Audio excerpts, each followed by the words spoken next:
Ahora bien, vamos a hablar sobre un tema ya más interno y sobre todo más de justicia ordinaria, porque usted también ha trabajado como defensor público y ha visto un sinfín de casos en los que me gustaría hacer un par de indagaciones. A veces dicen que mis preguntas son un poco quisquillosas, pero es que yo solamente busco que las personas puedan responder lo que los estudiantes quieren saber. Así que, en primer lugar, hay un tema de los accidentes de tránsito que se han dado mucho últimamente. De hecho, quiero rescatar con mucho respeto un caso de hace poco, una estudiante precisamente de nuestra universidad, la Universidad de Santander, que lastimosamente falleció en un accidente de tránsito, y ha sido muy conmovida la sociedad y la comunidad académica por esto, trayendo esto en conexidad precisamente por los accidentes de tránsito que casi siempre la gente dice que terminan en delitos culposos o sin una responsabilidad penal porque fue un accidente. Entonces quisiera que aclaráramos primero esa duda. En estos temas de los accidentes de tránsito, ¿por qué siempre vemos, o casi siempre vemos, que la responsabilidad termina siendo culposa y no puede contemplarse una conducta típica que sea dolosa?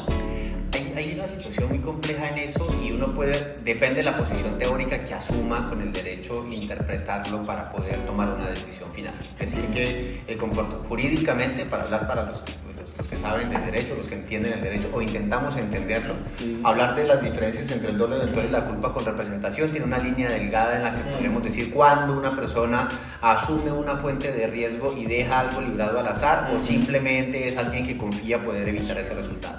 Sin embargo, si uno intenta explicarle a la sociedad de por qué hay un margen de, por decirlo, impunidad en torno a un comportamiento grave, quitarle la vida a una persona, y además de eso no imponerle al infractor una sanción restrictiva de la libertad, si uno lo piensa desde una perspectiva muy social, más criminológica, más de intentar entender a la comunidad, es decirle a la sociedad, porque esa persona cuando salió a la calle no salió a asesinar a alguien.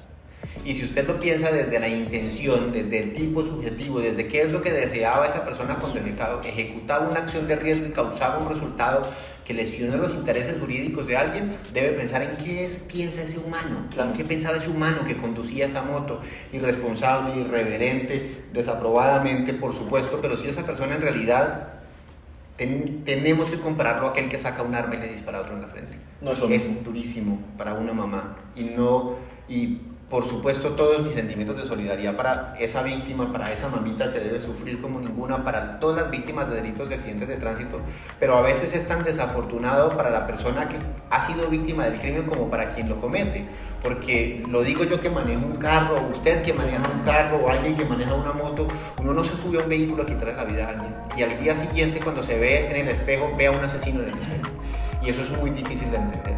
Y nuestra sociedad tiene que aprender a desprenderse de la visceralidad. Miserables aquellos que intentan utilizar el dolor ajeno para robustecerse, diciendo que van a cambiar el mundo, diciendo que echar presos a todo, pero en realidad esto no necesita prisiones, no necesitamos más personas detenidas, necesitamos cultura, necesitamos aprender, necesitamos otro tipo de infracciones. Hace algunos años, y eso implica cómo nuestra sociedad se reeduca desde ejercicios educativos, cuando un chico de un Audi en Bogotá en un taxi atropelló a unas mujeres a quienes les quitó la vida, también en un exceso de velocidad, lo que el legislador hizo fue algo muy interesante. Claro, aumentó las penas, modificó los fenómenos delictivos, pero hizo algo que nos cambió a muchos colombianos: subió las multas. Y cuando subió las multas, subió las restricciones en las licencias de tránsito, mucha gente se sienta en una tiendita y dice: es que me quitan la licencia, claro, es que me toca pagar la multa. Entonces, si creamos ejemplos educativos que modifiquen la sociedad y prevengan el delito, podemos crear una forma para mejorar la sociedad. Y que nos llevan a la última ratio. La aproximación teórica del dolo eventual y la culpa con representación nos va a tener a los penalistas peleando por siempre, pero si cambiamos a la sociedad y si entendemos en últimas que mandar a un muchacho domiciliario que imprudentemente se comió un semáforo porque iba de afán, porque no está educado, porque tiene una oportunidad, para que no lo vuelva a hacer, y cambiamos a nuestra sociedad, le sirve más a todos los demás que echarlo preso 25 años como un homicidio común, como un homicidio doloso, claro. y a nuestra sociedad pagando el preso, educando a ese muchacho para que cometa más delitos, porque nuestras cárceles no tienen la capacidad reeducativa, y terminamos causando un deterioro más alto. Yo soy medio abolicionista, pero me parece que en última no tiene que ser siempre en la cárcel. Estar en las cárceles con ellos es aprender cosas que uno dice: puede ser más este humano que simplemente un reo. Claro, es una experiencia de vida enriquecedora e increíble, y sobre todo yo creo que también va de acuerdo a lo que decíamos, los sentimientos de la sociedad, las polarizaciones que se dan, la visceralidad de una parte y de otra. Cuando sucedió este accidente, yo una de las cosas que le decía a una persona que me cuestionaba a mí, porque uno termina, no me he graduado todavía, pero ya soy el abogado de la familia, entonces hay personas que llegan y le dicen a uno, pero mira, esa persona va a terminar inocente, no le van a dar el castigo que se merece. Entonces yo le preguntaba, ¿cuál es el castigo que tú crees que se merece? Porque principalmente hay que entender que esa persona que cometió ese delito en ese accidente de tránsito no estaba buscando precisamente cometer ese delito.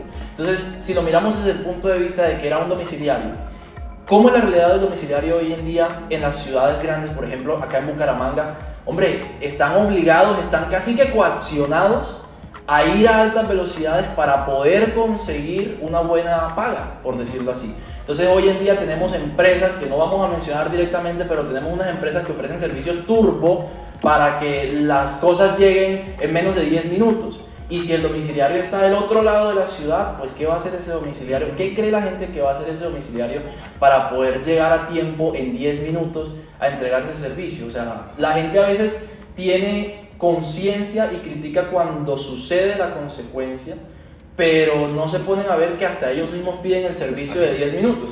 Y pelean con el domiciliario cuando llega tarde. Y pelean con el domiciliario cuando no llega. Le quitan la propina. Exactamente. Entonces es como, queremos que no sucedan los accidentes, pero incentivamos a que estas empresas, porque son monopolios, son grandes empolios del tema de los domicilios y del delivery, hagan este tipo de estrategias. Entonces es un punto que de verdad entristece totalmente.